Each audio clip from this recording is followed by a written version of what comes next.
Hi, we're back. Yep, Hopefully, we'll do this more than 1 week in a row. that would be nice. Yes. Well, it's almost the end of the school year. Yes, we'll have more There will be time more to time. write and research and record. Yeah. And maybe ADHD medication will be involved. Yes. I mean, I take mine, but Yeah. you don't take yours. Sure don't.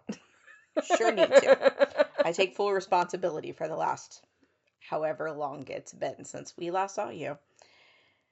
And currently, I'm having to re-download Google Docs onto my iPad because it offloaded because that's It's how been long that it's been. long.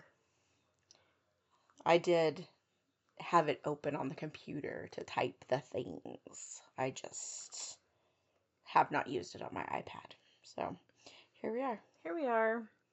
And you know what's funny? Lots of things. Well, yeah, but that we've been gone for this many weeks and we have nothing new to tell you guys. That's not true. Oh, you have new things to tell? I have new things to tell. Oh, well, I don't. Well, I went bowling yesterday and I was terrible. what's new about that? I'm usually okay at bowling. That's only because you're bowling against me and Weldon. Yeah, my bowling partner was a lot better at bowling than I was. When you bowl against me and a 12-year-old, you look like a pro. I got a lot of gutter balls. Great job. You should have put your bumpers up. That's what I said. You should have just turned on the bumpers. It's as easy as pressing a button. My bowling partner offered.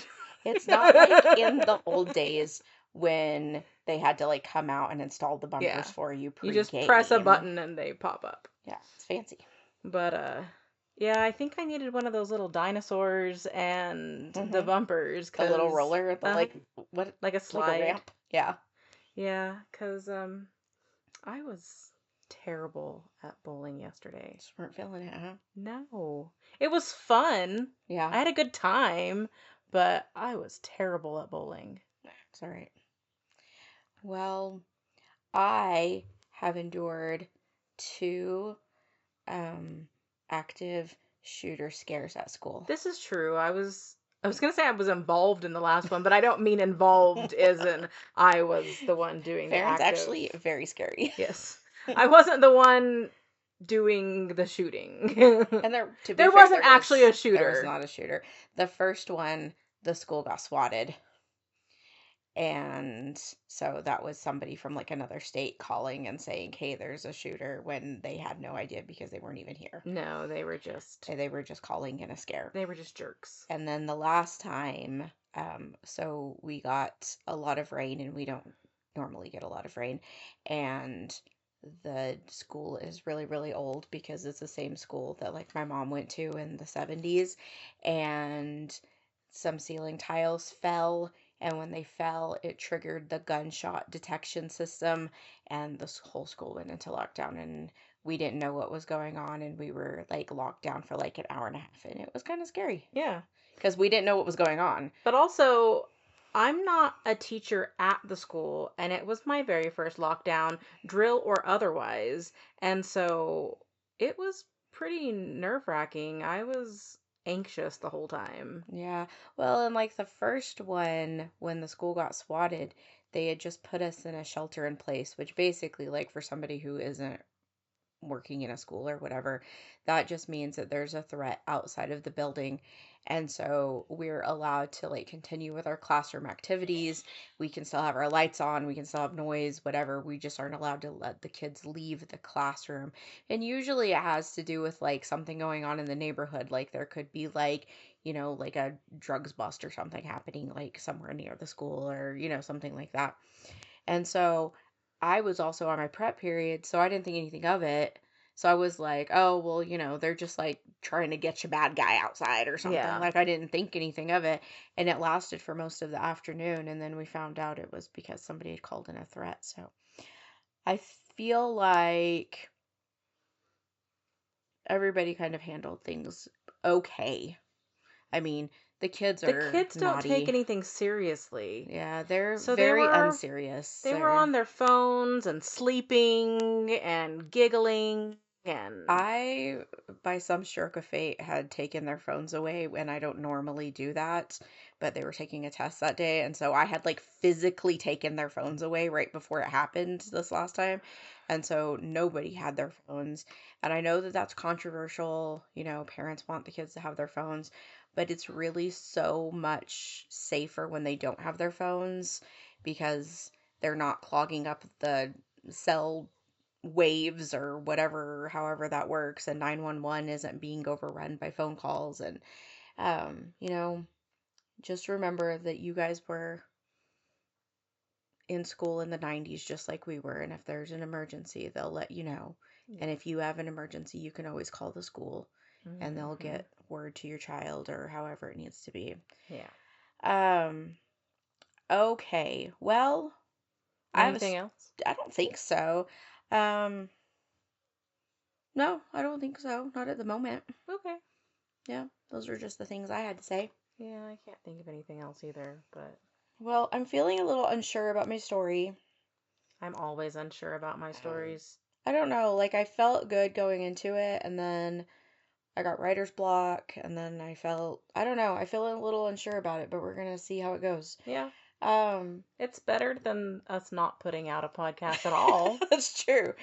It's also So, crazy because like I don't listen to a ton of podcasts. no. Um, I think, and that's why we drink is pretty much like the main one I listen to. I listen to Hmm. Sinisterhood sometimes. Um, I like Stuff You Should Know. Like, there's a couple of podcasts that I listen to, I'm mostly a 10 to life girly. but I thought it was crazy that like the bigger podcasts had not covered this. Okay. So it's crazy, it's complicated, it's upsetting, and it's dedicated to my dearest friend Amber. Okay. Because apparently I have a long history of dedicating wildly inappropriate things to Amber, All or at right. least on one other occasion.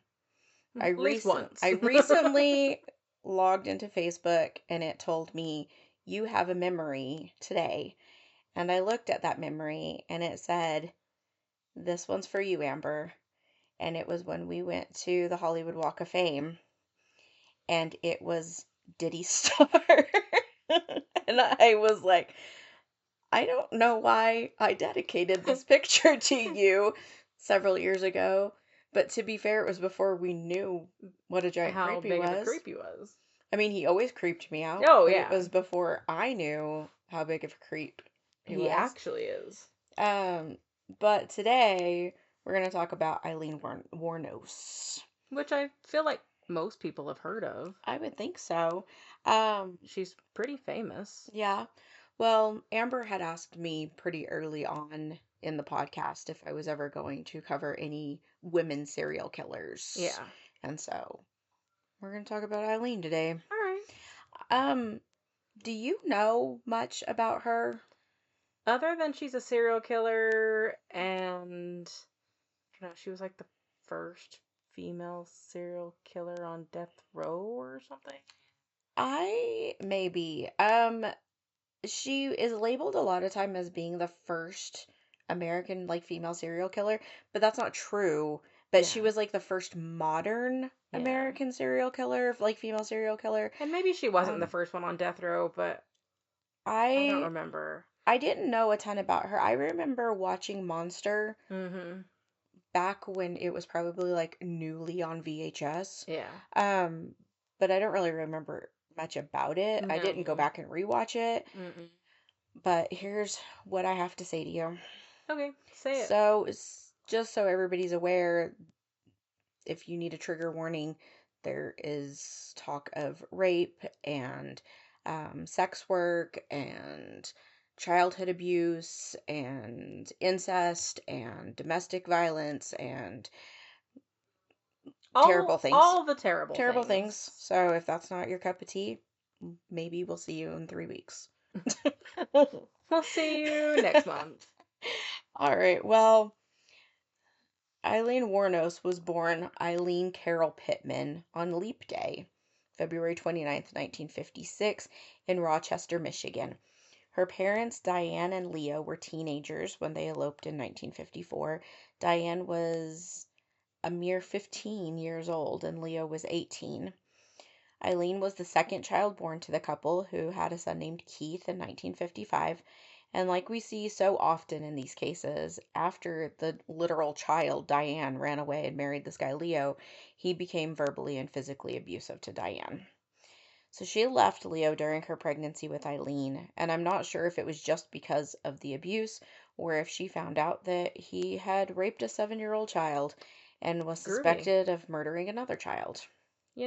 Sounds like a stand-up guy. Doesn't he? So he was convicted for the rape and then died by suicide in prison. And because of this, and probably for the better, Aileen never met her father. And a father is a word I use loosely here. Yes. So remember that Diane was like now all of 17 years old. And she's been married to this abusive dude who has now been convicted of being a child rapist. And she has 2 children and she isn't handling it. So in 1960, Diane drops Keith and Aileen off with her parents in Troy, Michigan, and dips. Cool. Yep. So these grandparents were Lori and Britta Wuornos, both alcoholics. In 1960, Lori and Britta formally adopted both Keith and Aileen. They had 2 of their own children who were older than Keith and Aileen, who grew up at the house, and so they were all raised as siblings rather than aunt, uncle, niece, nephew. Right. I listened to a podcast called Killer Stories that did a 3-parter on this case, and in that one, they claimed that Britta doted on little Aileen and that she was finally receiving the attention that she wasn't getting from her mother. And when Aileen was 10, she found out that Lori and Britta were actually her grandparents and not her actual parents. And so, whether it was true or not, Aileen started feeling like she wasn't being treated as well as the other children in the house. Like Lori and Britta were favoring their quote unquote real children, Right. and she felt like they were punishing Aileen and Keith more. And like I said, I don't know if that was true or if now that she's seeing it through a different lens, she just felt that way, like she felt Uh-huh. singled out. Maybe she felt betrayed, that she had been lied to. Um, and she started imagining that they didn't care enough about her because she wasn't actually their child. Lori was also known to be abusive, and as I said before, he and his wife are both alcoholics. Aileen alleged that Lori abused her both physically and sexually. By 12, Aileen had begun to use drugs and had experimented with marijuana, acid, and cocaine. Another thing about Aileen is that she had a quick temper, but she also desperately wanted to be liked and included like with her peers. Uh-huh. But her short fuse made it difficult to make friends. And I also saw in an article on biography.com that she had gotten some facial scarring from a fire when she was young. And I'm not saying that people shouldn't be friends with someone Well, because right. they have facial scarring, but kids are mean. Yeah. So around this time, she also started selling sexual favors or whatever in exchange for cigarettes. And this may have made her feel like she was being accepted because these boys were having sex with her. In addition to this sexual behavior, she was allegedly also having sexual relations with her brother Keith. And it's possible that her older uncle Barry, who was living in the house, was also abusing her. So when Aileen was 13, she became pregnant, which is not surprising considering what she's been Right. doing. The main story that is told about this is that a friend of her grandfather's raped her. In the podcast Serial Killers, they told the same story but added detail to it that Aileen was walking home in the rain and a man offered her a ride and she said yes because she knew the man to be a friend of her grandfather's and he attacked her. There was another article that I read, and this was the only place that I saw mention it, that the baby very well could have been fathered by her brother Keith. Yikes. But no matter who fathered the baby, Aileen seemed to try to hide the pregnancy, but that can only go on for so long. Right. And when she was 14, her grandfather sent her to a home for unwed mothers in Detroit. I mean, unless it's I didn't know I was pregnant. That's true. But I mean, she's 13, and so I imagine that growing a child, that it's going to be almost as big as you are at this point. Yeah. Um, yeah. So in March of 1971, she gave birth to a son who was then given up for adoption, and she returned back to Troy to her grandparents' house. And she was depressed, and this is totally expected because in her short little life, she'd gone through more than most adults ever have. Exactly. And school counselors tried to help. She was prescribed sedatives because it was the 70s. Yes. They Try some Quaaludes. yeah, they recommended therapy, but that was pretty much ignored because it was the 70s. Mother's little helper. Yeah.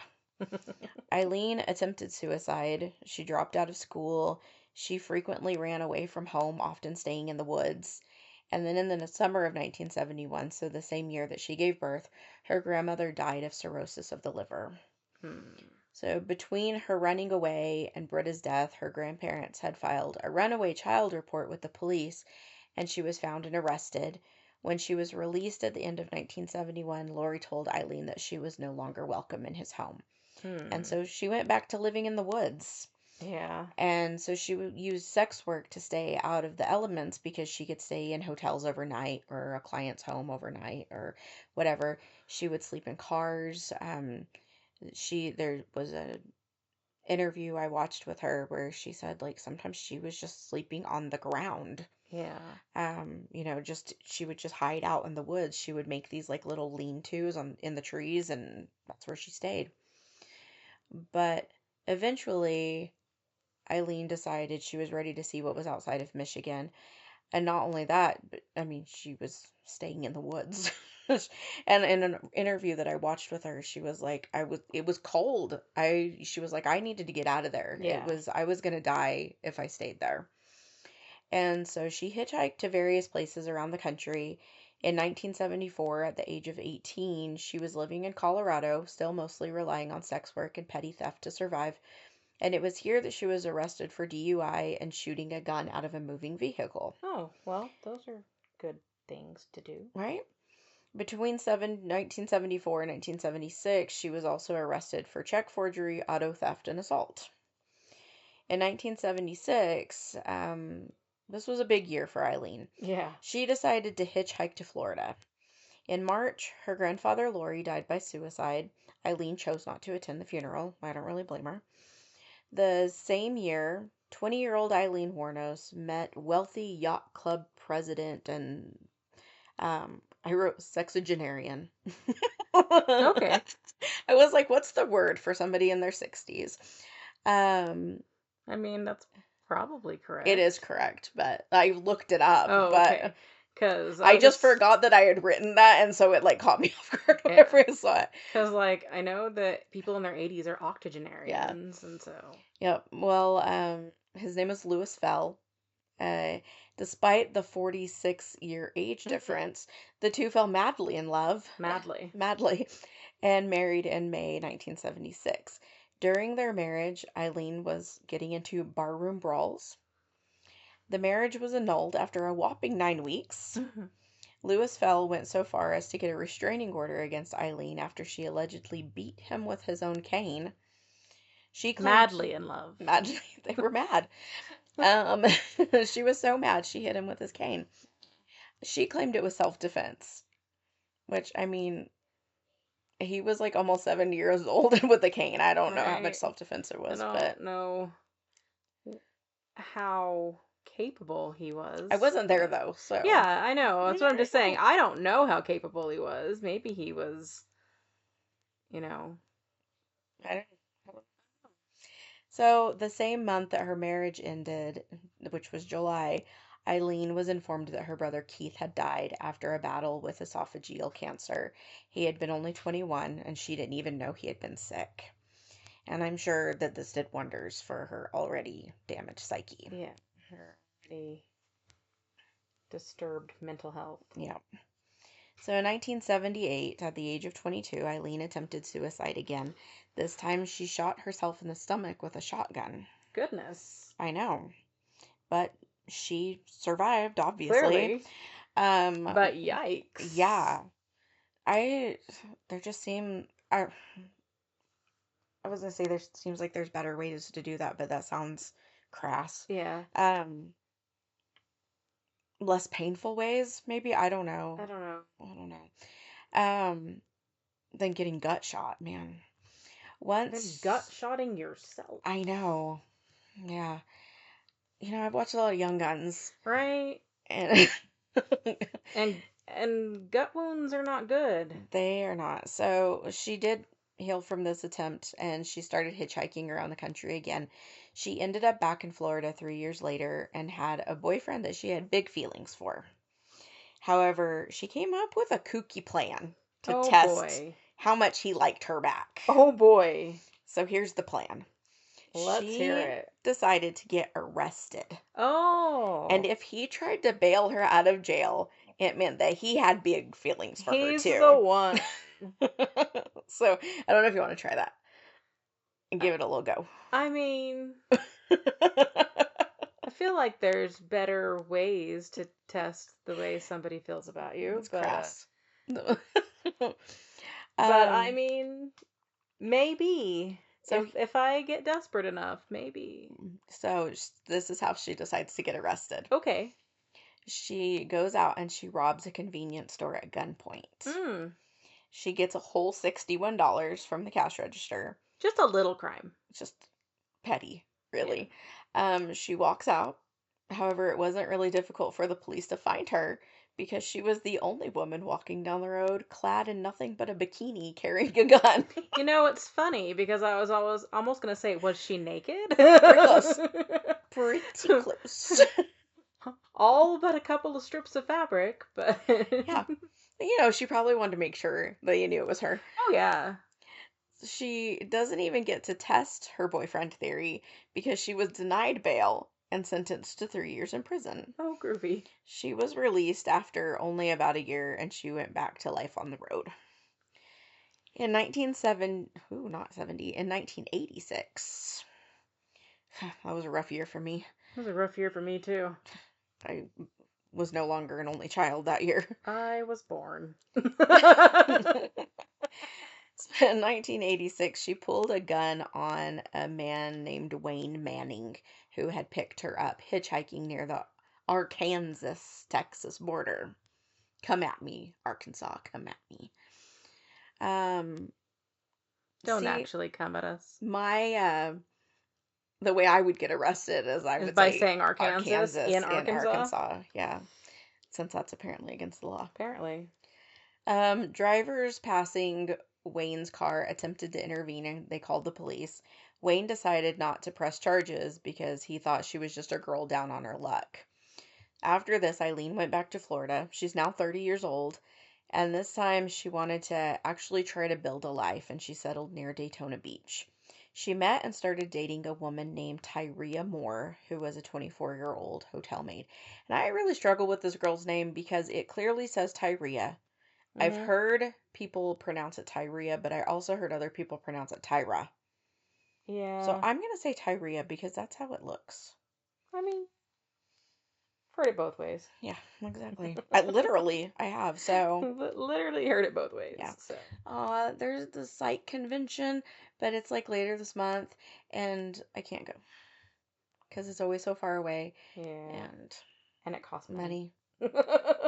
It's far away, and it requires you to have dollars. Yeah. If anybody wants to send me money for the psych convention, please do. If anybody wants I to would become be a patron, I would be happy to send you my cash app. Okay. So Aileen and Tyria. So Aileen was also going by the name Lee at this time as okay. well. Um, so the two soon entered into a committed relationship. They moved from place to place, but they seemed to be happy together. Aileen did her part to bring money to the household by continuing her sex work. She would work the exit ramps and rest areas along the Florida interstates, and this was sometimes good and sometimes bad. She would have repeat clients who drove through the area often, but it wasn't consistent work, and so she started hitchhiking to other cities hoping to find new clients. At some point, she stole and started carrying a 22 caliber handgun that she kept for protection because, as we know from countless stories, sex work is dangerous work. Mm-hmm. And unfortunately for her victims, it was more dangerous for them this time than it was for Aileen. So on November 30th, 1989, Aileen was picked up by 51-year-old Richard Mallory. Richard was a TV repairman who owned his own business in Clearwater, Florida. I was like, Clearwater, that's the place with the manatees. Yeah. But it was not. That's Crystal River, Florida, is the place with the manatees. I Clearwater is the place with the Scientology. Yeah, but I always think that they're the same They're place. not. But they're not. They're not. But every time I hear Clearwater, I'm like, oh yeah, the manatees and the Scientologists. One has manatees and one has Yeah. Scientologists. This is the one with Scientologists. Okay. He was in Daytona Beach for the day, looking for some fun, and decided to pick Aileen up when he saw her on the side of the road. They drank together, smoked weed, hung out. Mallory then drove them on an isolated road into the woods. Aileen told a couple of different stories about what happened next. One story was that while they were discussing what kind of sex Mallory wanted to perform with Aileen, she felt he was trying to get free sex from her, so she pulled out her gun and accused him of trying to rape her and steal her money. She claimed she shot him, he got out of the car, and she shot him again. Another story was that he beat, raped, and sodomized her, and she killed him in self-defense. Either way, Mallory had been convicted of attempted rape in Maryland earlier in his life, and we'll never know if either story or some other story is true. Aileen said she went through his pockets, stole the cash out of his wallet. She then drug Mallory into his car, drove it into a junkyard where she hid his body under a discarded rug, and took his car back to the hotel where she and Tyria were living. Aileen gave Tyria the money and showed her the Cadillac that she had stolen. She admitted that she had killed her client, but Tyria told Aileen that they couldn't keep the car because the police would find it and link Aileen back to the murder. And so they drove it and abandoned it at Ormond Beach in the woods, which is about 20 minutes away. The car was found the next morning by police, but Richard wasn't found until December 13th. A couple of people who had been looking for scrap metal discovered the remains of Richard Mallory. He was shirtless, and his pockets were turned out like someone had gone through them. On May 19th, 1990, 47-year-old David Allen Spears was reported missing. He was a construction worker from Winter Garden. On Florida names are so weird. Mm-hmm. On June 1st, 1990, so a couple, like 3 weeks later, 2 weeks later, Matthew Cocking, a surveyor, found the remains of Spears just across the Georgia-Florida border. Spears was naked except The for Florida-Georgia line? no, the Georgia-Florida border, actually. No, because that's dorky. Spears was naked except for a baseball cap and had been shot 6 times in the chest. On June 6, 1990, a naked body of a man was found in Pasco County. He was so badly decomposed that police could not even get fingerprints for identification. He had been shot 9 times, and these bullets were consistent with the gun used to kill Richard Mallory and David Spears. This man was eventually identified as 40-year-old Charles Edmund Carskadden, who had worked part-time as a rodeo worker. He had been abandoned wrapped up in an electric blanket. Cool. On July 4th, 1990, a woman named Rhonda Bailey was sitting on her porch when she witnessed a gray Pontiac Sunbird crash into some brush down the street. She reported that 2 women got out of the car and were arguing and yelling at each other. She said they pushed the car back onto the road, but the windshield was smashed and the car didn't make it far before it stopped running. The women then took off on foot and Rhonda called the police. Police found the interior of the car to be covered in blood and determined that this car belonged to 65-year-old Peter Sims, a retired sailor who was now part of a Christian outreach ministry organization. In June, Peter Sims had left Florida, driving to Arkansas, and must have picked Aileen up somewhere in between. He was never found, although with the amount of blood in the car, it was suspected that he had run into foul play. Before police had arrived at the scene, where the car had been wrecked and abandoned, a member of the VFD, Uh-huh. the volunteer fire department, for Yes. those in the know, had come upon the scene and even attempted to speak with Aileen and Tyria. I guess they just kind of like blew him off and just kept going. After searching the car for clues, police were able to lift a palm print from the driver's side door. So now they had a print, which when they ran it, it came up with nothing, and the descriptions of these 2 women.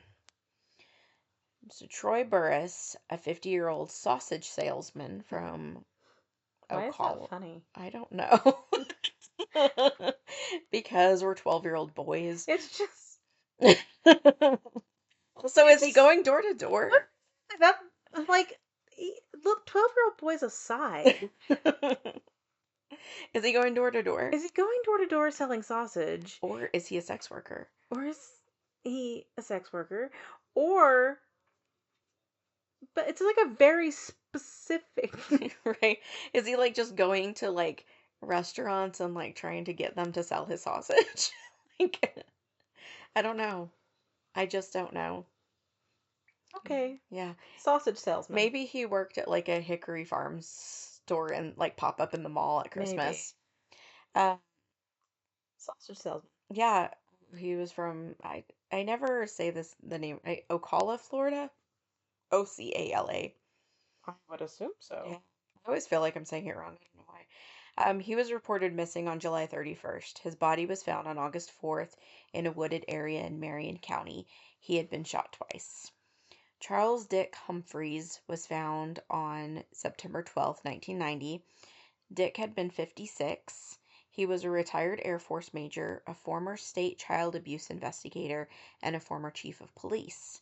He was fully clothed when found and had been shot 7 times in the chest and head. On November 19th, 1990, the almost completely naked body of 61-year-old Walter Gino Antonio was found near a remote logging road in Dixie County. He had been shot 4 times. In life, Walter had been a trucker, security guard, and a reserve police officer. And this is where Eileen's spree really starts unraveling. So Captain Steve Benninger had been in charge of the Antonio case, and he was sure that Walter was tied to all of the other cases, so he formed a multi-agency task force. And the prevailing theory was that this was a hitchhiking man committing these murders. The reasoning was that one, it had to be someone strong enough to dump grown men off the beaten path, and two, the murders were all over the state. But Captain Benninger questioned the theory because he was like, people don't pick up hitchhikers anymore. Mm-hmm. And so, how is this one guy being able to get multiple men to pick him up? And so, while everyone is looking for the big scary man hitchhiker, Mm-hmm. Captain Benninger is like, maybe they're looking for the wrong person.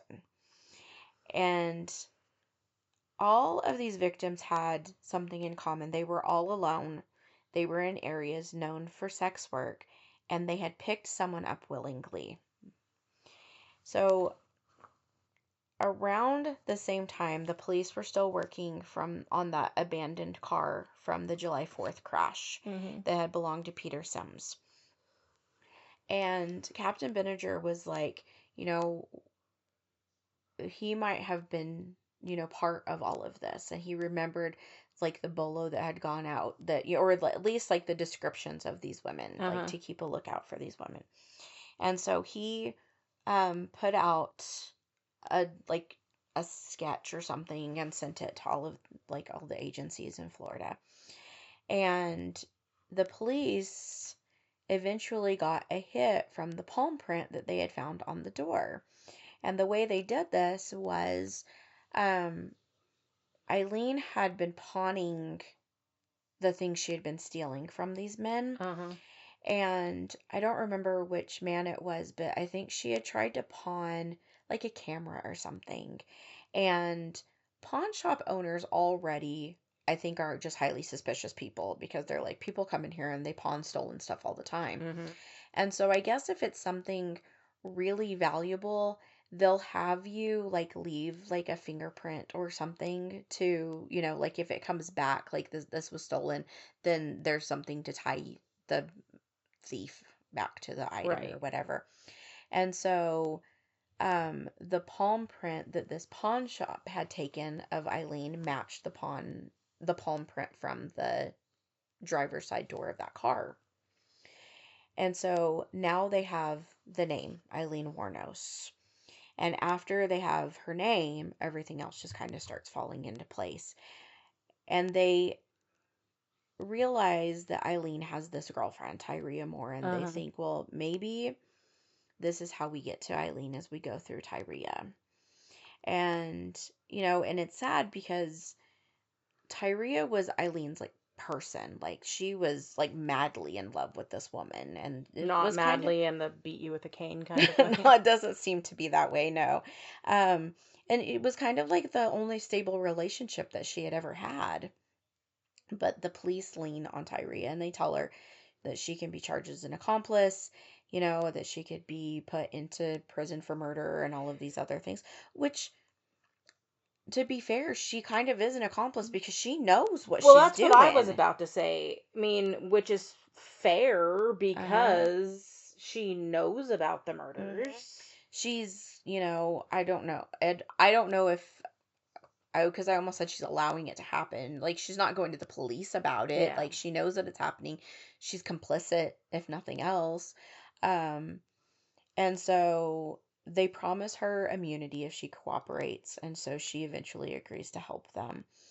And they have her call Aileen and they tap the phones, Mhm. and they basically get her to get Aileen to confess, or at least, you know, implicate herself in the Yeah. murders.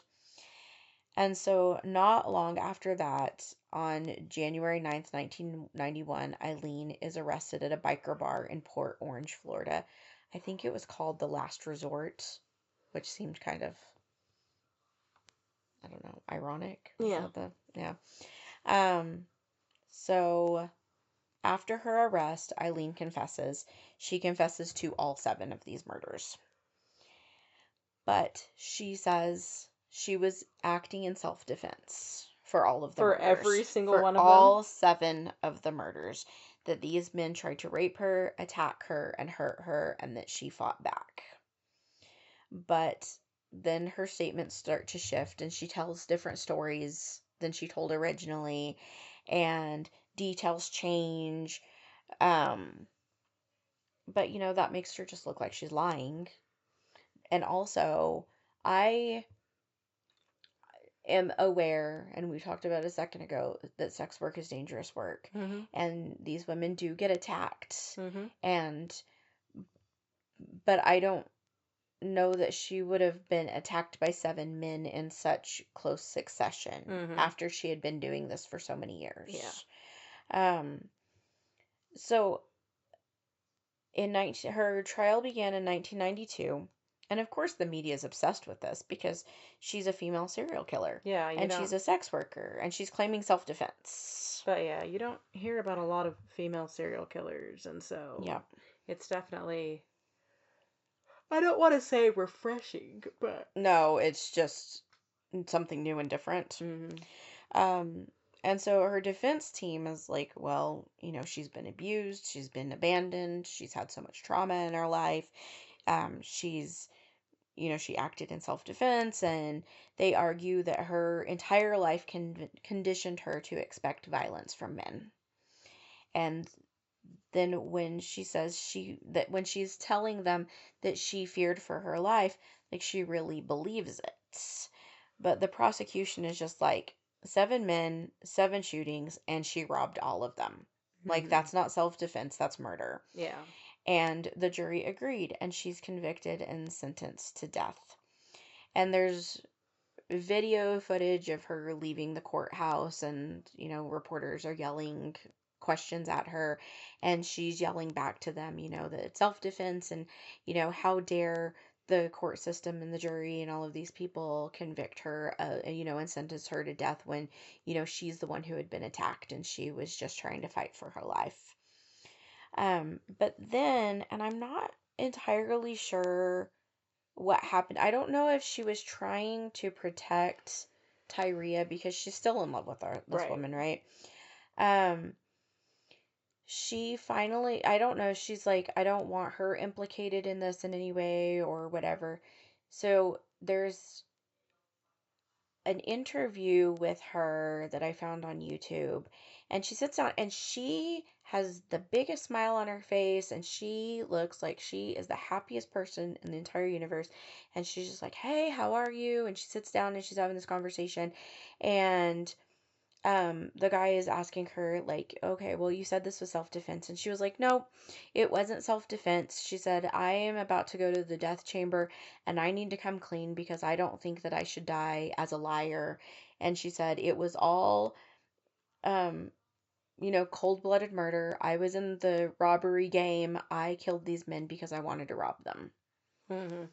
And then there's another interview with her later where it's the same guy interviewing her, and he says, are you still sticking to like your self-defense or whatever? And she said, I'm not going to talk to you about the murders or anything like that. And then he lays the camera to the side, and so it's almost like she doesn't think he's recording anymore. And she starts whispering through the glass, and she tells him something like, um, it was self-defense, but I have to say that it wasn't. And I think it's because she's trying to get her execution date to just go, like, she's just ready for it to be Yeah. over. She doesn't want to stay on death row all of this time. Um, she doesn't want it to drag out. She doesn't want to do appeals or anything, but she thinks that the state's gonna, like, they're gonna try to delay it with like psychiatric tests because she's saying, I want to die, right? Mm-hmm. And so she's just like, I'm just going to tell you what you want to hear. That way, I'm like not quote unquote crazy or whatever. I Uh-huh. did this. I meant to do it. Go ahead and execute me. Well, she was executed on October 9th, 2002 by lethal injection. Oh, I forgot to write down her final words. Hold on, because it was, let's see. Anyway, while you're doing that, Google says that she's the first prominent female serial killer on death row, and that she was the first female serial killer to fit the modern FBI definition of what a serial killer Oh, is. okay. All right. So Aileen Wuornos' final words were, quote, I'd just like to say I'm sailing with the rock, and I'll be back like Independence Day with Jesus June 6th. Like the movie, big mothership and all, I'll be back. Okay. Yeah. Yep. All right. Yeah, so that's it. That's it. That's all, folks. After her death, the debate never really ended. Like, was she a victim Was it self or defense? a Wasn't it self predator? Is defense? she both? She's inspired books, documentaries, the film Monster with Charlize Theron. Um, the other day, I even saw a TikTok that was like an ad for a shirt that they sell in the shop Mm-hmm. that is her mugshot, and the caption on the shirt says something like "Dead men can't rape" or something like that. Yeah. And so, like, I mean, I guess it just depends on Point of like your point view, of I view. guess. Yeah. But she definitely left a mark. Yeah. Speaking of the TikTok shop, I saw what to me was a creepy baby onesie earlier on the TikTok shop. Oh. It was something that was just suggested to me on the Hmm. internet. Yeah. It said, thick thighs Valentine's vibes. And I was just And it like, was a baby onesie? yeah, That's weird. yeah. I I didn't like it. don't like that either. Did they spell thick with two C's? No. Okay, good. Because that would have been worse, I think. Yeah. Well, all right. I wasn't a fan. No. Well, anyway, old Eileen, she had a hard life coming up. Like, in. It doesn't excuse what she did. No, that's what I was about to say. Like, in essence, she was a victim. Yep. She had a really rough upbringing. Yep. But that does not excuse the fact that she turned into a serial killer. Yep. I know. And like most of the men, I think it was pretty widely accepted that they probably picked her up knowing she was a sex worker and they Right. picked her up for sex. But I think it was Dick Humphreys, the one that had been like the child abuse advocate or whatever. His family was adamant, like, no, he absolutely would not have picked up a sex worker for sex work. If he picked her up. He was trying to help her or something because that's just not who he was. And he wouldn't have tried to attack her because that's not the kind of person that he was. But I kind of think that when she said no, I said that it was self-defense, before, but I was lying. I think that probably was the truth. Yeah. But anyway, Anyway, I hope Amber enjoyed that. there you go, Amber. There you Like go. and subscribe. Like and subscribe. Smash that like button. Hit that bell for notifications every 3 weeks. Every 6 or 7 weeks. Yeah. Well, if you enjoy the chaos and I don't know, what's the word I'm looking for? Not, not reliable. What's the word I'm trying to say? Unreliable. Inconsistency. Maybe Inconsistent. that's the word I'm looking for. If you like that, remember you can find us on social media at Twisted and Mysterious. You can email us at twistedandmysteriousPodcast@gmail.com. Um, I think that's all. Yeah. That's all she wrote. That's all she wrote, literally. It's literally all I wrote. Yes. So, as always, remember that people are gross and don't get murdered. Okay, bye. Bye.